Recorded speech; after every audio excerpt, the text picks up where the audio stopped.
Hey everybody, welcome. Day number 36. So it's technically only been a day since I last posted, and so much is happening. I kind of feel like I have to really hit these on the days now so that we catch the end mark. And the whole point of all these videos is to really give an impression of how long these projects take, sort of a realistic thing. And especially for you DIYers out there, if you're doing this yourself, it just shows you that it requires this many days to put into a project. After all, it's all about grinding, it's all about man hours, and that's really what it comes down to.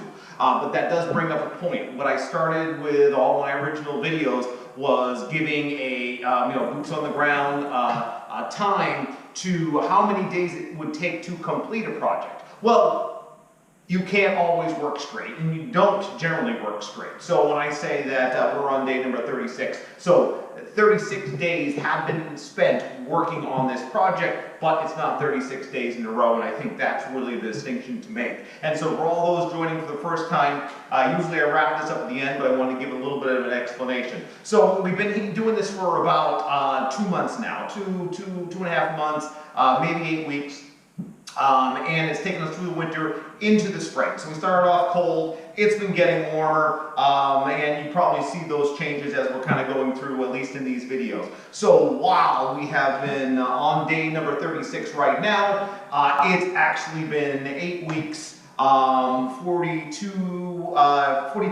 50 days that the project duration is. And so that's an important distinction to make. So if you're working on projects and you're just working them on the weekends, so you work on them every week, a project that takes you 10 days, well, if you're just doing 2 days a week, well, then that's going to take you 5 weeks to complete. And I think that that's the distinction to make here, is that yes, this is 36 days that we have been working on the project, but that's over the course of 2.5 months. All right, well, we got that little bit of math out of the way. Let's take a look at where we're at right now. So here we are, and the very first thing we see is we've got our railing in place up here, or our topper as we're calling it. And so this was just some structural 2x that were in place. They were the ones that we're using for the header up there. And the floor joists, and so we had some extra ones. We planed them down, we rounded off the sides, we put them all together. Now this was just smooth, cleaned up, little old master Spanish oak really brings out that grain, so there's nothing fancy about this. It's all about the look and the placement of it, and in particular when dealing with dimensional wood as we're dealing here, which is kiln dried and has a very large expansion ratio. So that means that as it gets warmer, as it gets cooler, it's bound to expand and contract a lot. You've got to give it the room to expand and contract. And so we're using these timber lock screws here on the top. And then there's actually a really big hole here, and the hole that's cut into the topper itself is actually pretty wide compared to the size of the screw. And that just gives this room to move and to expand and contract. And likewise, at our joint here, we're using pins. And we got a quick picture here. So we're just using 3/8 dowel pins in here to hold it in place, but they're not glued in. There's no glue.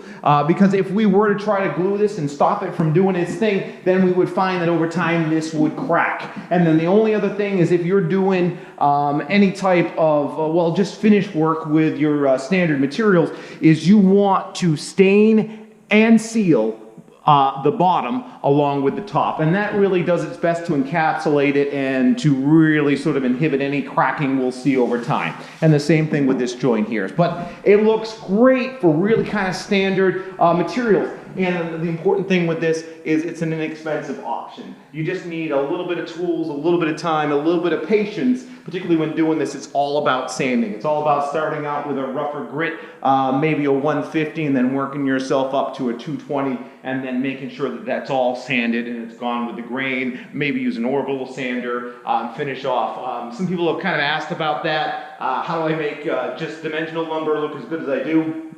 Maybe I'll run a class if I can, show some videos on that, because it just really is a process. But you can make any wood look absolutely fabulous, just taking the right time and process to it. All right, so let's keep going. The other things we see in here is it is a lot brighter, huh? And so we've got all of our work lights in, and our work lights just plug into the regular outlets, and we can turn them on and off as needed. Those eagle eyes out there will notice that there's two different colors. We've got a warm light here with the LED bulb, and then we have a cool, what's called daylight here with the lamps. And so when we're working, or in particular when Liz is working, and particularly if she's doing color correction or anything that's really color dependent, well then she wants these daylight.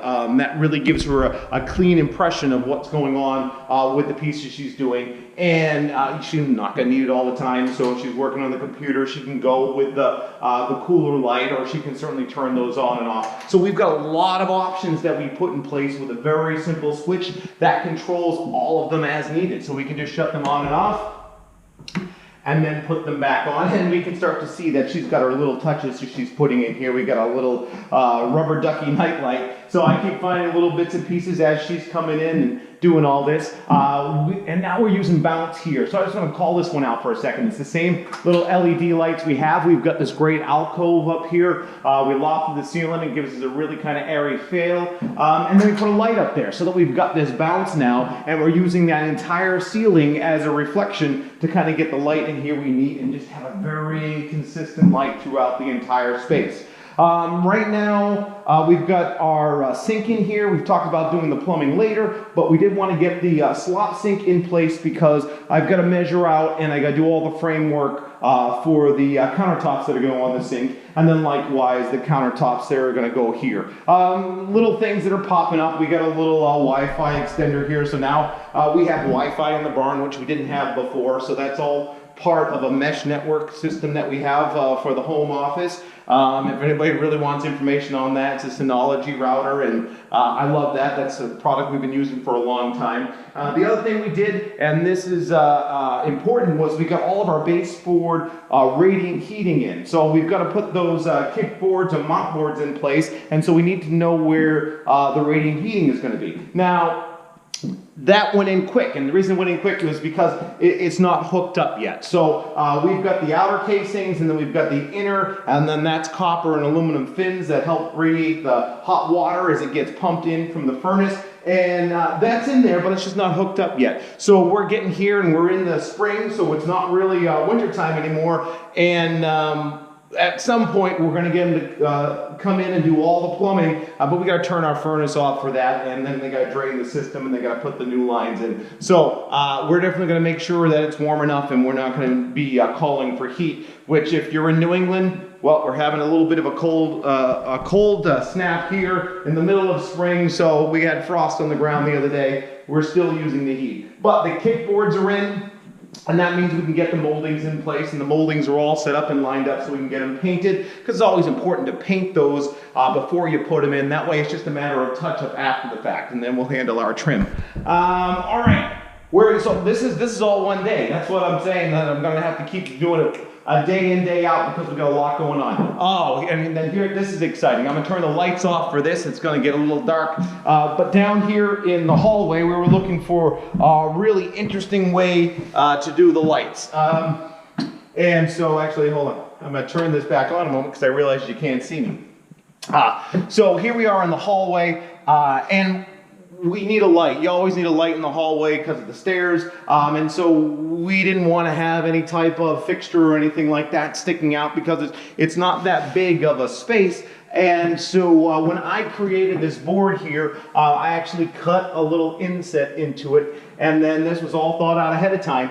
We've got a little IP65 LED ribbon strip here that had an adhesive back, and we took it and we put it inside that track that we made.